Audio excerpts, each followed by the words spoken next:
First contact. The massive alien ships appeared above Earth's major cities without warning. Their hulls gleamed like polished obsidian, stretching for miles across the sky. The vessels blocked out the sun over New York, London, Tokyo, and dozens of other metropolitan areas. Ambassador Caney stood on the bridge of the lead ship, his forearms crossed in satisfaction. The Galactic Empire had conquered over 3,000 worlds, and this primitive planet called Earth would be no different. His reptilian features twisted into what passed for a smile among his species. Begin the standard intimidation protocol, Caney ordered his crew. These humans will surrender within hours, just like all the others.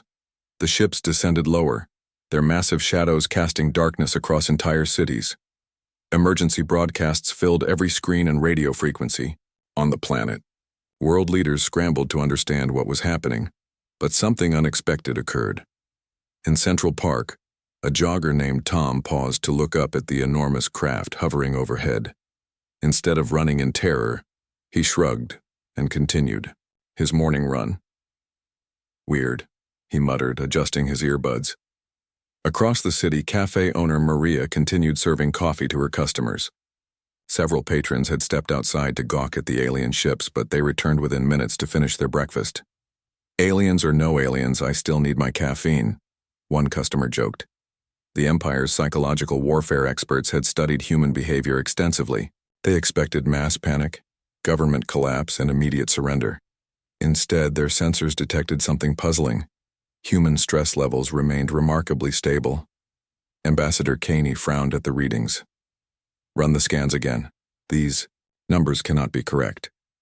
His science officer, a tall being with crystalline skin, confirmed the data. Sir, human cortisol levels show only minor elevation. Their cities continue normal operations. We're detecting no signs of societal breakdown. On the streets below, humans adapted with startling speed. News reporters calmly delivered updates about the extraterrestrial situation. Stock markets fluctuated but didn't crash. Children went to school, though many spent recess pointing at the sky. Dr. Patel, a psychiatrist in Mumbai, watched the alien ship from her office window while conducting a therapy session. Her patient, an accountant named Raj, seemed more stressed about his work deadline than the massive spacecraft outside. It's interesting, Dr. Patel noted in her professional journal later. Humans appear to possess an unusual psychological resilience. We compartmentalize crisis while maintaining daily routines. Meanwhile, internet memes about the alien invasion began spreading faster than official government statements. Social media filled with jokes, theories, and surprisingly practical discussions about parking regulations now that massive spaceships occupied airspace above major cities. The Empire's invasion fleet had protocols for every conceivable response, except indifference. Their psychological profile of humanity had predicted fear-based compliance. Instead, they encountered something entirely new in their galactic conquest experience, a species that treated their arrival as merely another Tuesday. Ambassador Caney paced his command chamber, confusion replacing his earlier confidence. Every other species had either fled in terror or attacked in desperate fury. Humans were doing neither. General Blake sat in the Pentagon Situation Room, calmly reviewing intelligence reports about the alien vessels. His aide entered with coffee and a sandwich. Sir, shouldn't we be more concerned about this situation? Blake took a bite of his sandwich and shrugged. We've handled 2 world wars, the Cold War, and global pandemics. Big ships in the sky are just another problem to solve. The Empire's invasion manual contained no chapter on target populations who remained functionally unimpressed by overwhelming displays of force. Their intimidation tactics worked through psychological manipulation, but humans seemed to possess an almost supernatural ability to normalize extraordinary circumstances. By evening, food trucks had positioned themselves near the alien ships to serve curious onlookers. Street performers entertained crowds gathered to observe the hovering vessels. Local police directed traffic around areas where people stopped to take selfies with the massive craft in the background. Ambassador Caney watched these scenes through his surveillance systems with growing bewilderment. His empire had perfected the art of conquest through fear, but Earth's inhabitants appeared to be treating the invasion as a tourist attraction. "Sir," his communications officer announced, "we're receiving hundreds of thousands of transmission attempts from the planet's surface." "Surrender negotiations?" Caney asked hopefully. "No, sir.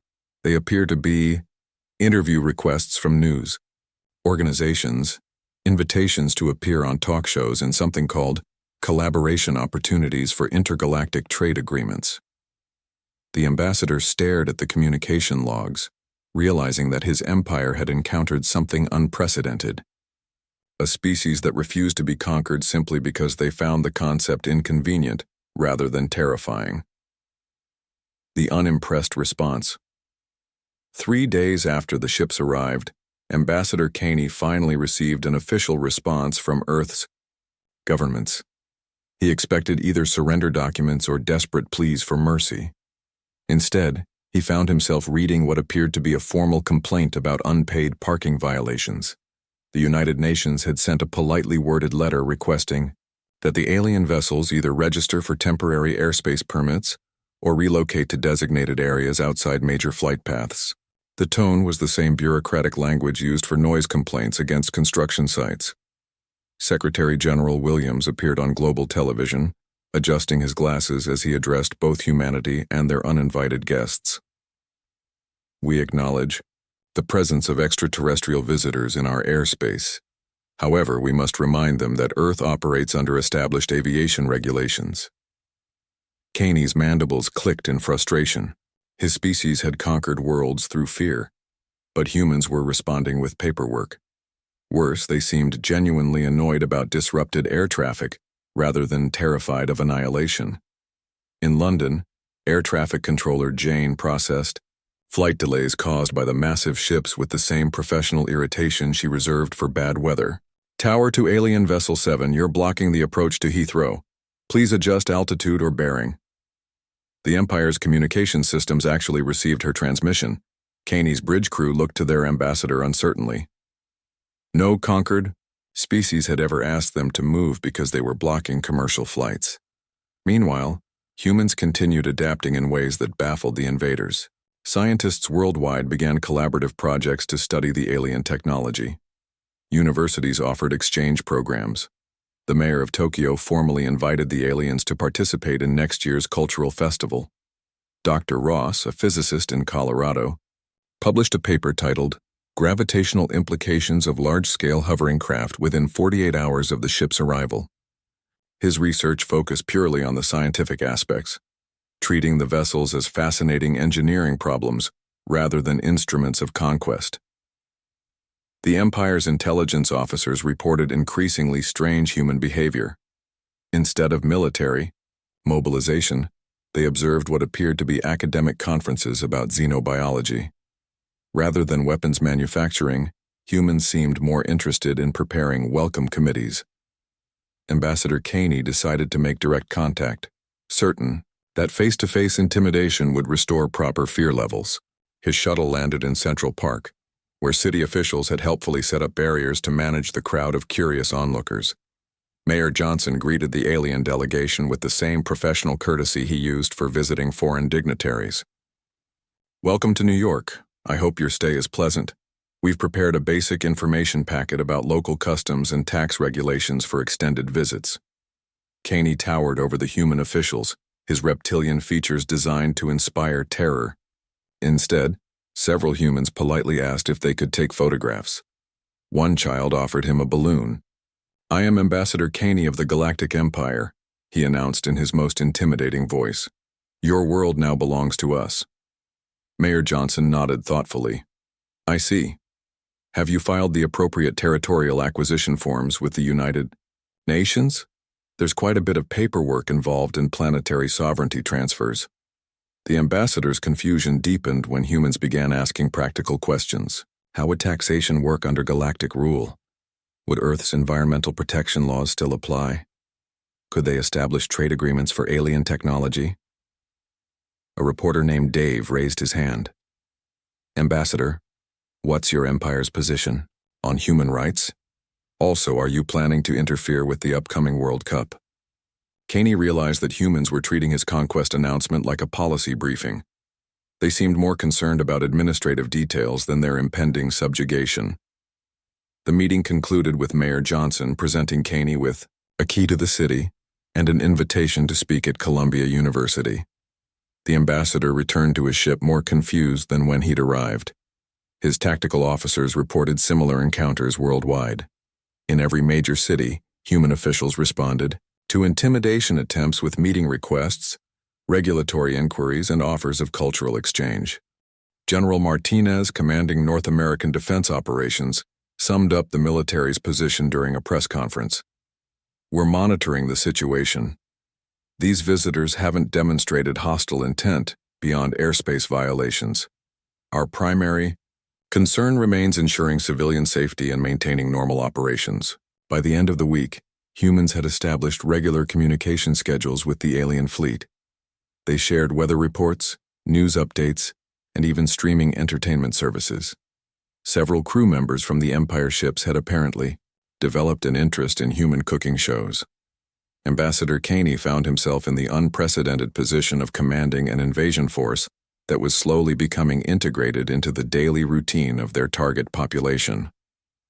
His weapons remained unused not because of resistance, but because nobody seemed particularly worried about them. Bureaucratic warfare Ambassador Caney discovered that conquering humanity required navigating the most complex administrative system the Galactic Empire had ever encountered. What began as a standard invasion had devolved into an endless series of permit applications, environmental impact assessments, and zoning hearings. The humans had weaponized their bureaucracy without even realizing it. "Sir," reported Lieutenant Vex from the communications station, "Earth's governments are requesting that we complete Form 847B for extended atmospheric occupation, along with proof of insurance and a detailed emissions report for our propulsion systems." Caney's four hands clenched into fists. His empire had destroyed entire star systems, yet these humans expected him to fill out paperwork in triplicate. The situation worsened when Earth's legal systems became involved. A class action lawsuit filed by several airlines demanded compensation for flight delays caused by the hovering ships. Environmental groups submitted formal complaints about the vessel's shadows disrupting local ecosystems. Attorney Susan Miller treated the case like any other municipal dispute. "Your Honor, my clients are simply seeking reasonable accommodation. Under international airspace law, the defendants have failed to provide proper notice or obtain necessary permits for their activities." Judge Peterson reviewed the filing with professional detachment. "The court recognizes the unusual nature of this case, but law is law. The plaintiffs have standing, and the defendants must respond to these allegations." Meanwhile, the Empire's advanced technology became subject to Earth's regulatory framework. The Department of Energy demanded safety inspections of the alien power systems. The FDA requested ingredient lists for any food synthesizers. OSHA insisted on workplace safety evaluations for the ship interiors. Dr. Williams from the EPA arrived at Caney's ship with a clipboard and measuring instruments.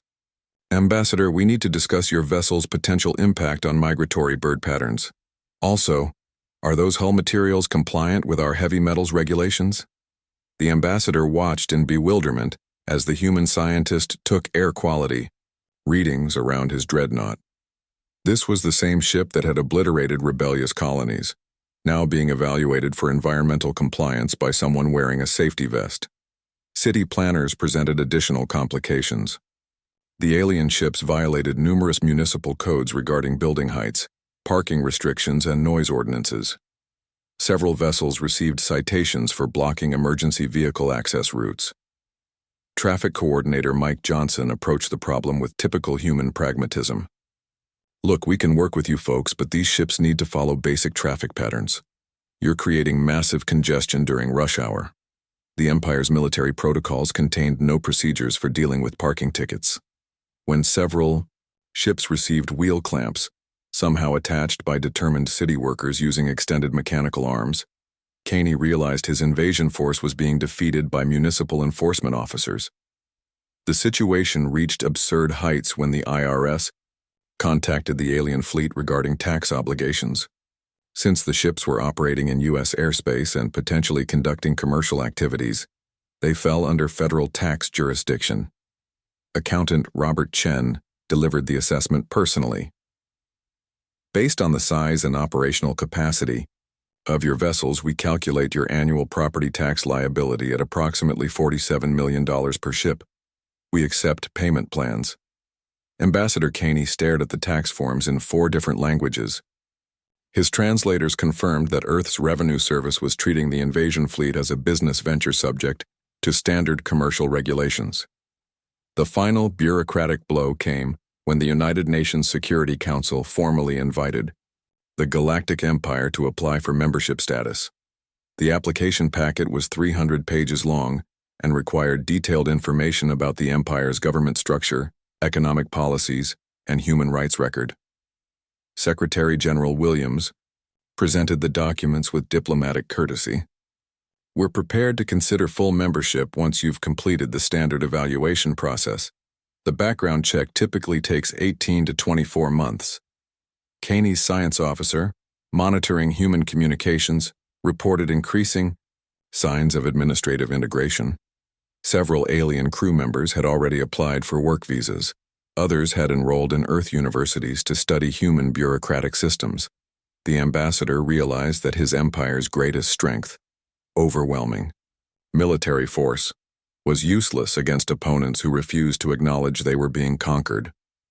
Humans had turned his invasion into an immigration process. Local businesses began treating the alien presence as an economic opportunity. Food vendors set up permanent stands near the ships. Tour companies offered alien encounter packages. The New York Stock Exchange created a new trading category for extraterrestrial securities. When the mayor of Chicago invited Caney to attend a city council meeting about urban planning initiatives, the ambassador understood that his empire faced an unprecedented challenge. Earth had defeated them not through resistance but through absorption into their impossibly complex civilian systems.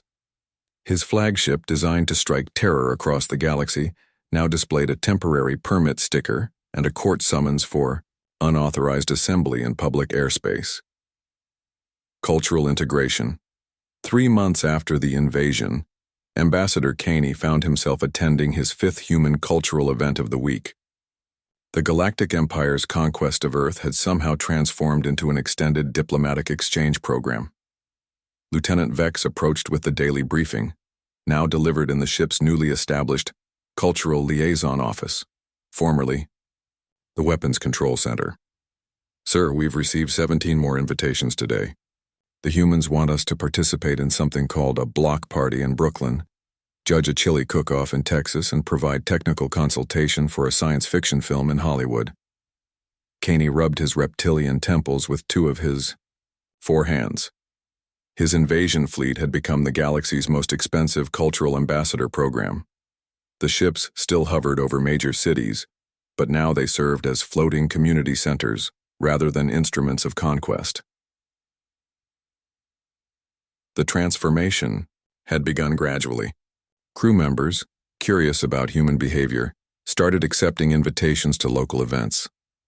Communications officer Zeph discovered human music and now hosted a popular radio show called Beats from Beyond. His analysis of Earth's audio entertainment had somehow evolved into a top-rated program across 3 continents.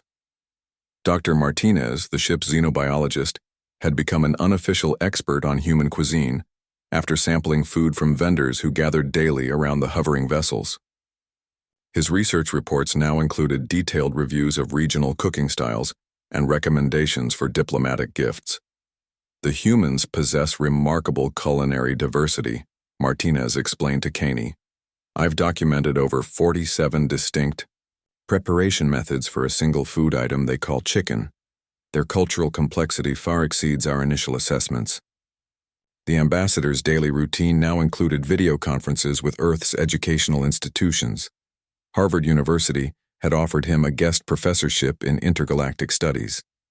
MIT wanted to collaborate on propulsion technology research.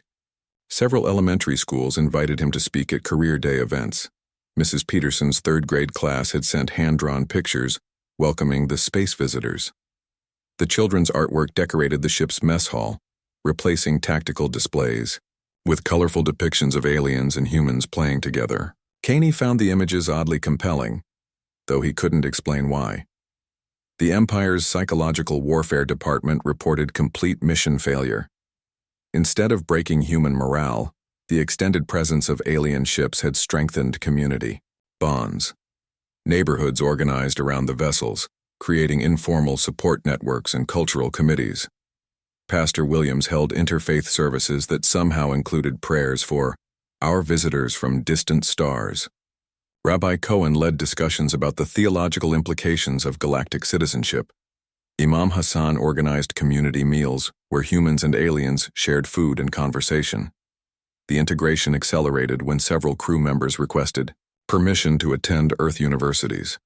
Engineer Thylos enrolled in a master's program studying renewable energy systems.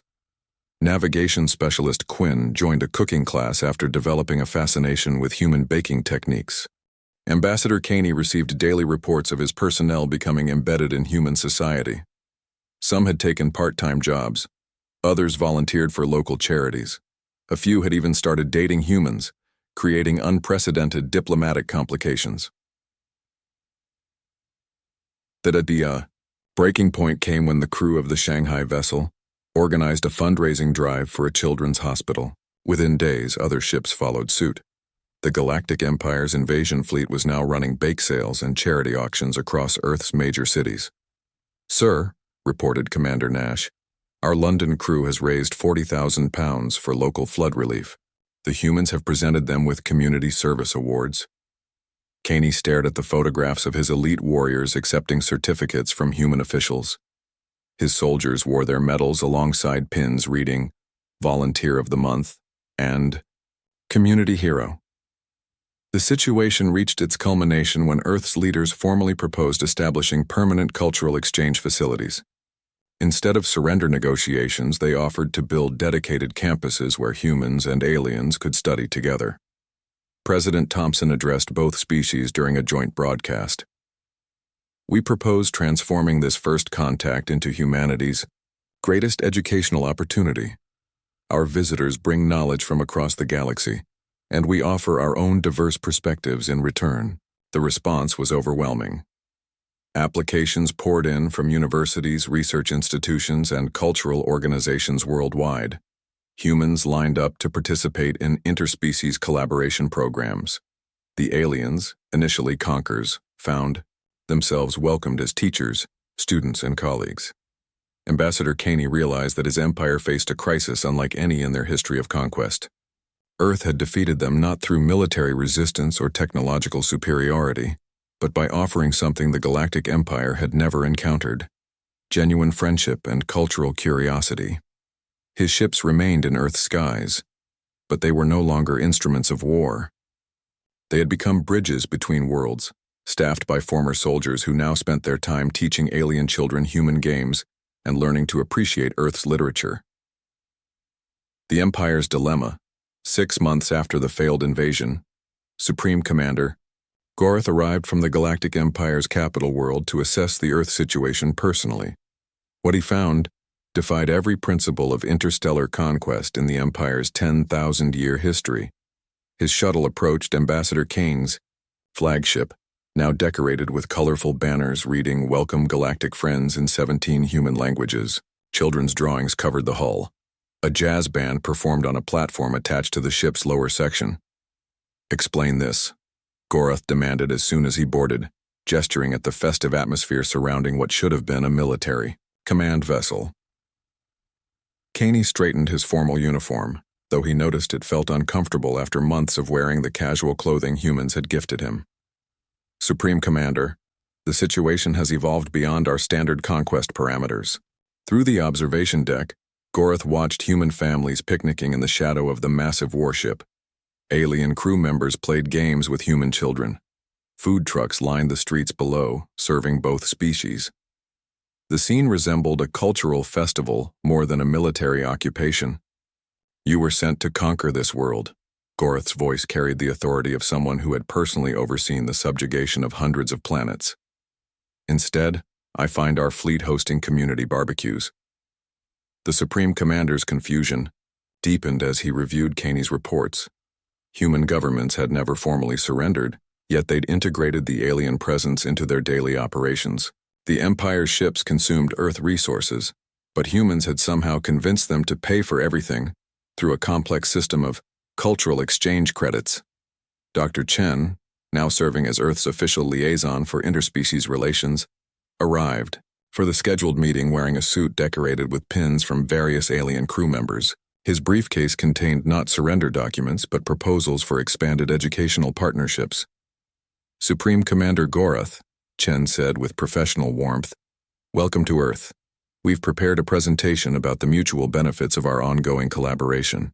Gorath's mandibles clicked in irritation. "Human, you will address me as Your Imperial Magnificence and deliver your planet's surrender terms immediately." Chen consulted his tablet. "I'm afraid I don't have any surrender documents in my files. However, I do have some exciting proposals for joint research initiatives and a lovely invitation for you to speak at the Global Unity Conference next month." The Supreme Commander realized he faced the same inexplicable problem that had neutralized Kaney's invasion. These humans refused to behave like conquered people because they genuinely didn't consider themselves conquered. The situation became more complex when Gorath toured other invasion sites. In Tokyo, his fleet commander had become a celebrity chef, teaching alien cuisine to human students. The Rome vessel hosted archaeological expeditions, sharing Empire technology to study ancient human history. The Cairo ship operated a successful cultural center featuring art from across the galaxy. Each site reported the same pattern: initial human curiosity, followed by integration, then mutual collaboration. The Empire's warriors had become diplomats, teachers, and community members without ever receiving orders to do so. "Sir," reported Intelligence Officer Vash, "our personnel integration rates exceed 90%. Most crew members have established permanent relationships with human communities. Several have formally requested extended assignment status." Gorath faced an unprecedented crisis. His empire's expansion relied on fear and submission. Earth offered neither. Instead, humans had done something no other species had managed. They'd made conquest irrelevant by making cooperation more appealing. The breaking point came when Earth's United Nations formally invited the Galactic Empire to establish a permanent embassy and join the planet's governing council as an equal partner. The proposal included detailed plans for shared technology development, cultural exchange programs, and joint exploration missions. Secretary General Martinez presented the documents with diplomatic formality. "We believe our species can achieve more through partnership than through traditional hierarchical relationships. We're prepared to share Earth's resources and knowledge in exchange for full participation in galactic civilization." Gorath stared at the treaty documents. In 10,000 years of conquest, no species had ever offered to share power with the Empire. They'd either surrendered completely or been destroyed. Earth was proposing something entirely new: voluntary alliance between equals. The Supreme Commander faced a choice that would reshape galactic politics. He could order the destruction of Earth and his corrupted fleet, maintaining the Empire's traditional dominance. Or he could accept humanity's unprecedented offer and fundamentally change how the galaxy operated. As he watched human children teaching alien crew members to play soccer in the park below, Gorath began to understand why his invasion had failed. Earth hadn't been conquered because conquest implied an enemy worth defeating. Instead, humans had simply offered friendship to strangers and somehow made that friendship more valuable than domination. The Galactic Empire's greatest military force had been undone by humanity's refusal to be impressed by power and their insistence on treating everyone, even invaders, as potential neighbors.